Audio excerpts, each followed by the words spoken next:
साथियों नमस्कार। माँ भारती की जय। वंदे मातरम। आज मन में ऐसी बात आई कि पिछले दिनों में एनसीईआरटी की बुक्स में कुछ इतिहास को लेकर जो परिवर्तन हुए थे उससे संबंधित एक छोटा सा लेख है जिसके विषय में मुझे आपसे साझा करनी थी बातें कि मुग़लों का अध्याय उसमें ख़त्म किया गया है। ख़त्म करने का अर्थ ऐसा है कि सही रूप से उसका जो है उसमें बातें रखी गई हैं। तो जैसे कि एनसीईआरटी के ने राष्ट्रीय शिक्षा नीति 2020 तथा राष्ट्रीय पाठ्य चर्चा रूपरेखा एनसीएफ की संस्तुति पर 7वीं कक्षा के इतिहास से मुग़लों और दिल्ली सल्तनत को पूरी तरह से हटा दिया है। सेक्युलरिज्म के झंडा बरदार इसका विरोध कर रहे हैं। अच्छा, जो सेक्युलरिज्म का झंडा लेके घूमते रहते हैं वो उनको इनका विरोध करना है कि ऐसा क्यों किया गया।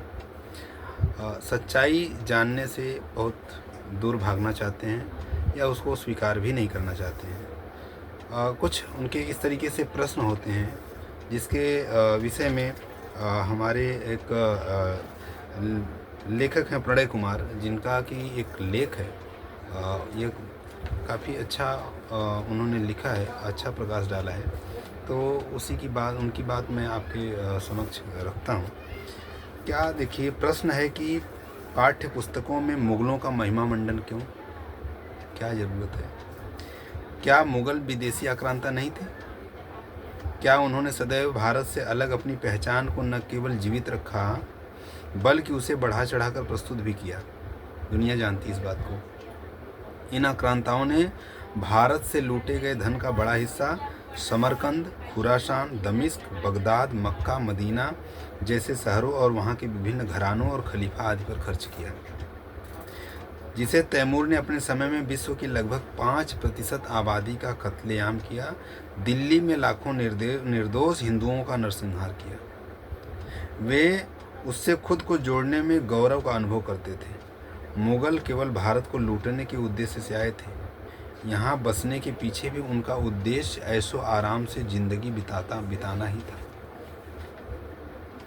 न कि भारत का निर्माण करना।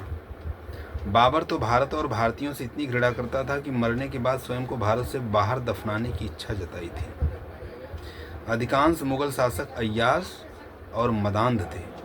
नैतिकता, चारित्रिक शुचिता और आदर्श जीवन मूल्यों के पालन आदि की कसौटी पर वे भारतीय राजाओं के पासंग बराबर भी नहीं थे।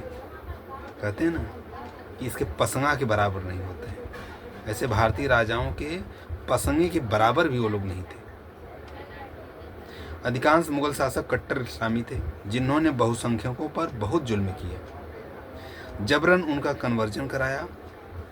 उनके शासनकाल में मठों मंदिरों को विध्वंस किया, भगवान के विग्रह तोड़े गए, पुस्तकालय जलाए गए। सिख गुरुपुत्रों, जैन बौद्धों और हिंदू संतों के विरुद्ध तो उन्होंने हिंसा और बर्बरता की सारी सीमाएं पार कर दी। यहाँ तक कि मुग़लों के शासनकाल में हिंदुओं को स्वधर्म का पालन करने और तीर्थयात्रियों आदि के लिए भी भारी भरकम कर चुकाना पड़ता था। एक भी मुग़ल शासक ऐसा नहीं था जिसने लोक कल्याण की भावना से शासन किया हो। लेकिन कथित गंगा जमुनी तहजीब के पैरोकार व पंथ निरपेक्षता के झंडा बरदार अकबर को महानतम शासक बताते नहीं थकते हैं। वे यह नहीं बताते कि अकबर ने चित्तौड़ का दुर्ग जीतने के बाद 40,000 निःशस्त्र हिंदुओं को मौत के घाट उतरवा दिया था। नहीं बताएंगे। अकबर, जहांगीर और शाहजहां आदि को इतिहास से लेकर साहित्य और सिनेमा में भी आदर्श प्रेमी की तरह प्रस्तुत किया जाता रहा। सच यह है कि उनके हरम में हजारों स्त्रियां बंदी बनाकर या जबरन लाई जाती थी। वे असहनीय यातनाएं झेलने को अभिशप्त होती थी। जो भी चाहो सो मन में आए कर लो। अबुल फजल के अनुसार अकबर के हरम में 5,000 महिलाएं थीं। सोचिए, जिनमें से अधिकांश राजनीतिक संधियों या युद्ध में जीत के बाद उसे उपहार स्वरूप मिली थी।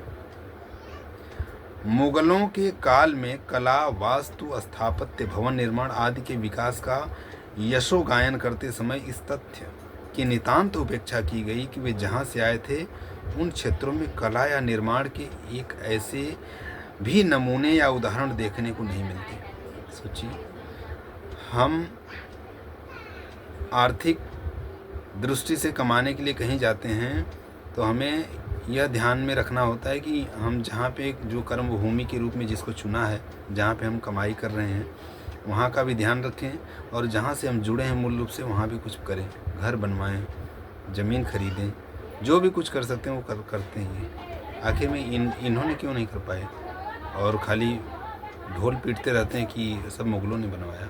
मुग़लों ने यहाँ बनवाया तो जहाँ उनका पैतृक निवास था वहाँ क्यों नहीं बनवाया?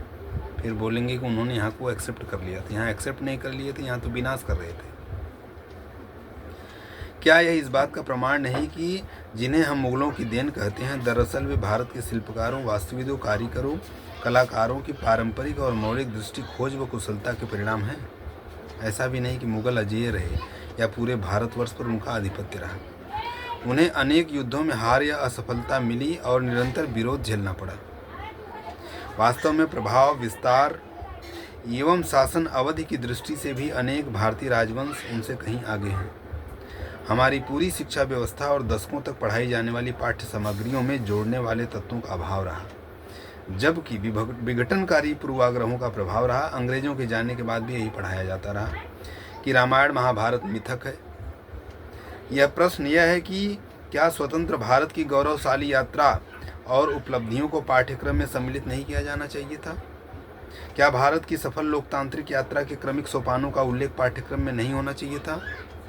क्या आपातकाल के दौरान सर्वसाधारण और प्रमुख नागरिकों द्वारा किए गए संघर्ष और झेली गई यातनाओं की व्यथा कथा पढ़कर लोकतंत्र के प्रति भावी पीढ़ी की आस्था मजबूत नहीं होगी, ऐसा नहीं लिखना चाहिए था? क्या चंद्रयान, मंगलयान की सफलता की गाथा नहीं पढ़ाई जानी चाहिए थी? क्या उपग्रह, प्रक्षेपास्त्र, तकनीक की प्रौद्योगिकी, संचार, सैन्य और आर्थिक क्षेत्र की भारत की नित्य नवीन उपलब्धियां वर्तमान के लिए प्रेरणादायी नहीं सिद्ध हो सकती थी? ये सब नहीं उसमें मेंशन करना जरूरी था। दुर्भाग्यपूर्ण है कि प्रयोग, अनुसंधान व व्यवहार की कसौटी पर कसे जाने वाले गणित और विज्ञान जैसे विषयों में भी बीते कई दशकों से परिवर्तन नहीं किए गए। हर 10-15 वर्ष में पीढ़ियां बदल जाती हैं, उसकी रुचि, सोच, स्वप्न, सरोकार व प्रेरणाएं बदल जाती हैं। तो क्या पाठ्यक्रम नहीं बदला जाना चाहिए? क्या पाठ्यक्रम और पाठ्य पुस्तकों का निर्माण करते समय युवा वर्ग की अभिरुचियों, अपेक्षाओं, आवश्यकताओं को ध्यान में नहीं रखा जाना चाहिए?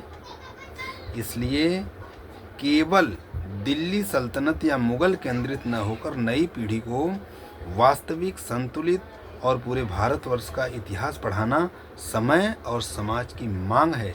इसको स्वीकार करना चाहिए। एक ऐसा इतिहास जिसे पढ़कर नई पीढ़ी को स्वत्व और स्वाभिमान की प्रेरणा मिले, यह पाठ्यक्रम में जुड़ना चाहिए। इस दिशा में NCERT द्वारा किए जा रहे प्रयासों का मुक्त हृदय से स्वागत किया जाना चाहिए।